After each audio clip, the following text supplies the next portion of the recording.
Welcome to the Weird Kid Show. It's awesome having you here today. So we're going to do something a little bit different this week, guys. As you may or may not know, this is a variety show. I cover all topics surrounding Halloween and horror movies, monsters. I'm a monster kid, and I love it all, okay? Especially the films, which is really how I got started when I was a little kid growing up in New England. I used to have this show that I had to watch every Saturday called Creature Double Feature. It aired on Channel 56 out of Boston, and you couldn't get me away from the TV when that show was on. They showed 2 back-to-back movies starting at 12 noon, and I had to watch it because that's where I got my fill of Godzilla's, Universal horror movies, the crappy B movies, and the Hammer horror movies. The Hammer horror movies, I must say, were probably some of the scariest because a lot of them were in color, and you saw the blood, and you saw the creature and its pasty white skin. Very effective, and it scared me. It was more surreal than the black and white Universal movies. Not that I didn't love them, but the ones that really scared me was the Hammer horror movies, and it made a big impact on me. So, to show you kind of briefly how much I love Hammer horror movie, just to show you a little bit of a few things that I've got. Like I've got this DVD set 8 movie collection. It's got a lot of cool titles in there. One I can see right off the bat is Oliver Reed and the Curse of the Werewolf, which to me, to date, is the scariest, most terrifying looking werewolf I think I've ever seen, even today, compared to even the CGI lichens from some of the new mainstream movies and stuff. Though that horror movie scared me. Hammer House of Horror. I don't know if you guys knew it. Hammer Studios used to have a series, Hammer House of Horrors, and there were episodes, and it was much like Tales from the Crypt, Tales from the Dark Side. Good stuff. This one's still sealed, but I've already had this before and watched them back to back. I plan on opening this one and watching it back to back. Then we also have some cool books. This one here is 50 Years of Hammer Horror by a gentleman by the name of John L. Flynn. It's cool. It's got some pictures of it inside there and some synopsis and stuff and breakdowns, little BTS behind the scenes of some of the different films. I love the Victorian era of the films, the colors. I just really love them. And then this is like one of my prized. I had this for a long time. It was in storage. There's a lot of things that I had in storage that I completely forgot I had. This is one of them. This is a hardcover book, still sealed. I never did open it. And it's called The Hammer Vault. Treasures from the Archives of Hammer Films. I don't know if you can still get this book or not. I suppose so. If you look on Amazon or whatever, it was quite pricey back then. I don't know what it's running for now. Things like this tend to go up in value on the secondary market because it does have such a great cult following. Why am I showing you these things? Well, ladies and gentlemen, one of the other things I happen to collect is horror movie related toys. Some specifics. I collect Godzilla toys, vintage as well as some new stuff. But one of my favorite line of toys when I was a kid growing up was a company called Mego Corporation. Now I did do an episode on Mego with my daughter Haley where we talked about some of the different Megos that I had. But this time around I got a treat for you. First of all, Mego Corporation is revived now. They are remaking some of the old classic toys from the 70s, but then they've also come up and secured licensing for characters that they never did, and some of them are like a dream come true for me. Now let me start by this one. This, to me, was the scariest Hammer horror film ever, and that was The Curse of Frankenstein with Christopher Lee and Peter Cushing, two of my favorites in the Hammer horror franchise. When they unveiled, first of all, I think this was their first colored film, Curse of Frankenstein, and when they unveiled the creature, they did what's called a dolly zoom on it. And that's how, what a dolly zoom is, when the camera is coming at the subject, they are pulling back on the focus so that everything, the subject matter stays stationary, but everything behind it looks kind of weird. And they sped it up and it goes into him as he's removing the bandages, and then you see this creature, and it was shocking and it scared me. I was like, oh my gosh, that's terrifying. It was terrifying. It wasn't like Boris Karloff in Universal. He was a scary character, don't get me wrong, and then there was the ambience of the black and white, but when you added the color and the way that they did this dolly zoom, it's in color, and he's got the scars and everything, he's got the cloudy eyes and everything. It was terrifying. So when they came out with this, it was a no-brainer. I had to grab him up. Beautiful, beautiful figure. And it's got a nice picture on the back there. Another one here, another Hammer classic, the reptile. Okay, and that's a cool one. It's got a neat little picture on the back there, and they gave it some kind of like little environment there, which I don't quite understand how that ties into the theme of the movie, but I don't knock it, I like it. And here it says on the top, Hammer, the reptile, and that's another cool figure there.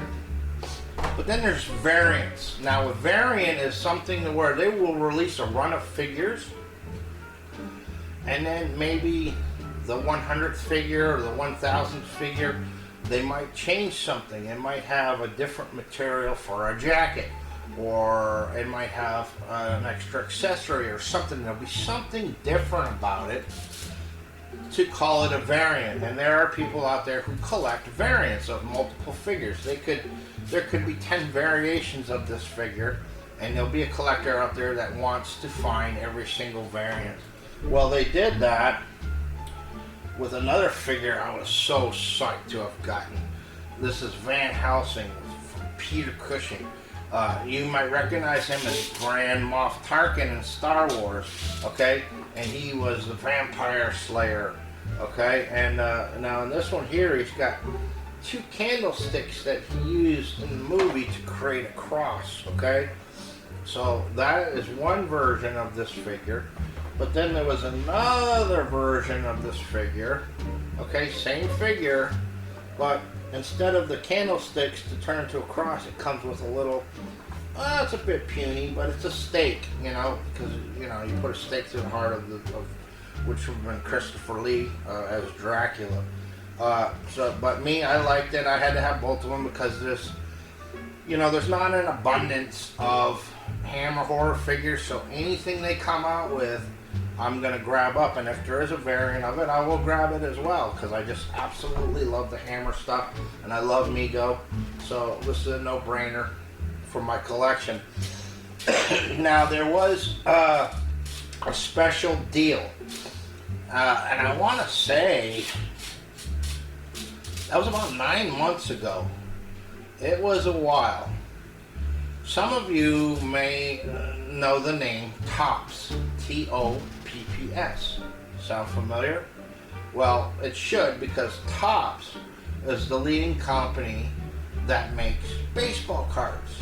You know, the little wax paper baseball cards, you open it up and you had that little stick of dried up cardboard bubble gum, and then you got all your trading cards.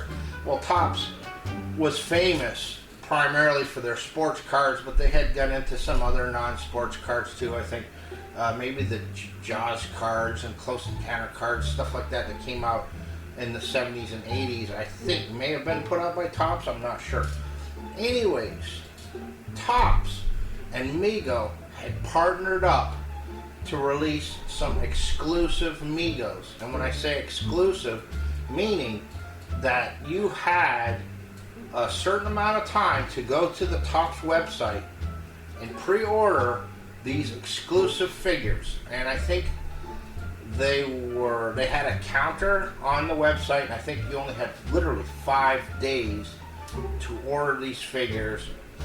If they didn't sell enough, then they were going to scratch it. You'd get your money back. If you missed it, like you went to order it on the 6th day, you're out of luck. That's it.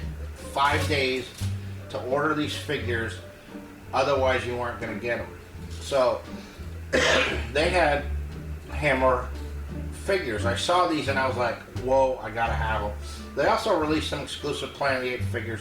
I don't have them. We're not talking about that right now.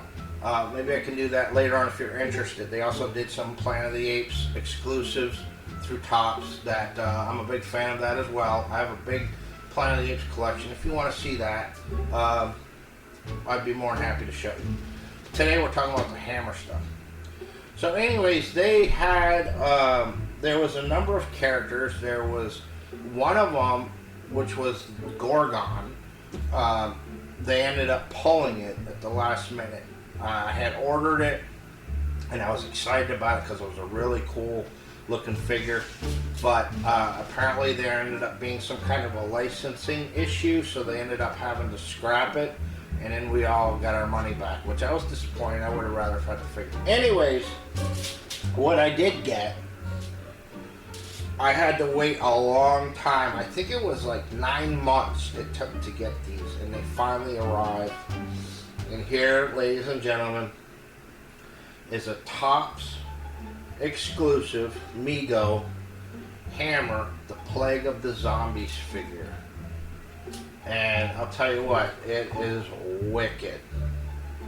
Now, what they are, I think we're coming up on wave 15 or 16, I'm not quite sure, where they are releasing these figures to the general public, but they are variants from these. They are not going to be the same as these. And I absolutely love it. It's beautiful. It's got some art on the back from the movie itself. I didn't think that movie was that scary, to be honest with you.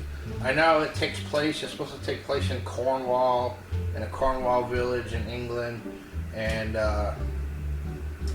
this character was creepy looking. There is a scene where he's walking, he's carrying a girl, and it was super creepy, but I didn't find the movie itself to be all that scary.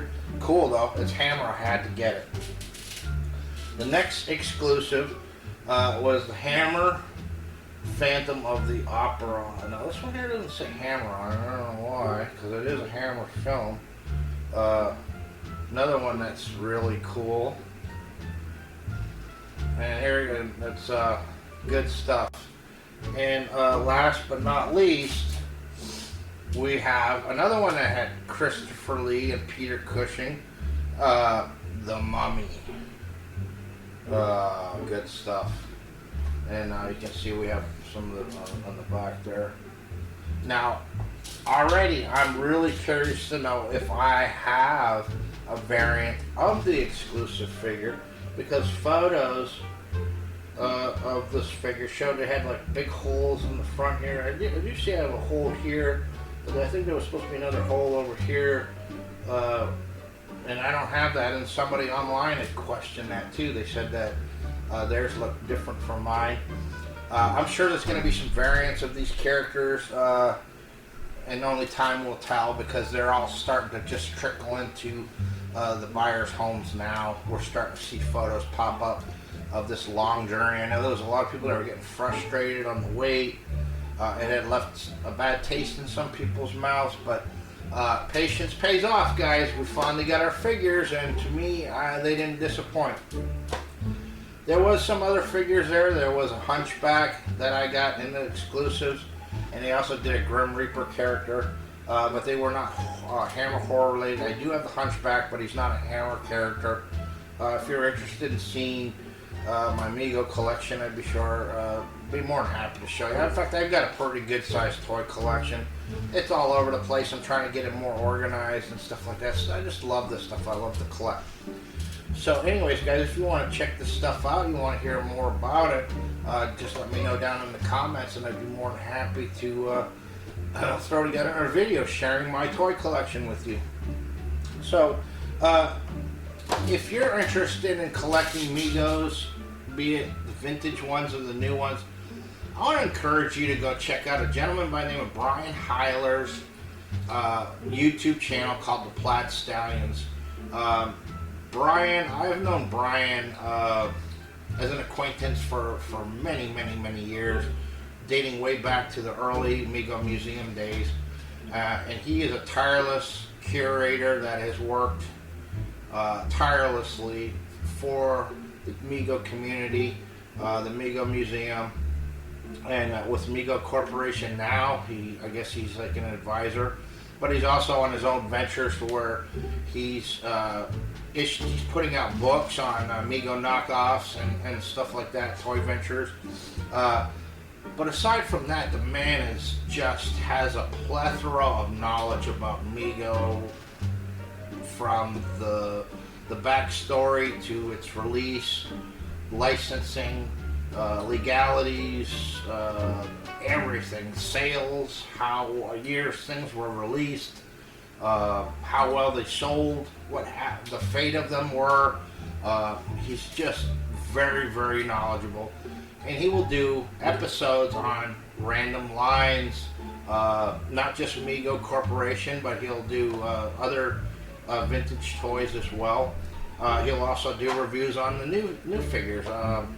Now he lives in Canada now, so I don't know if he's gotten these yet. But anyways, please, I'm going to put a link down below. If you're interested in learning about Mego and just vintage toys in general, I'm going to encourage you to go over there and check them out.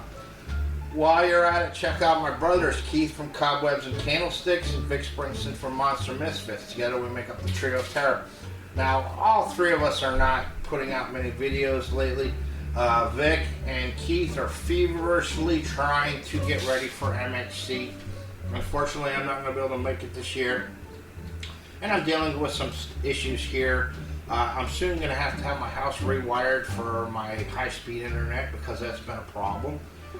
So it's putting a damper on my video making because I got to be able to upload, and I've not been able to do that recently. In fact, I'm hoping I'm going to be able to upload this video.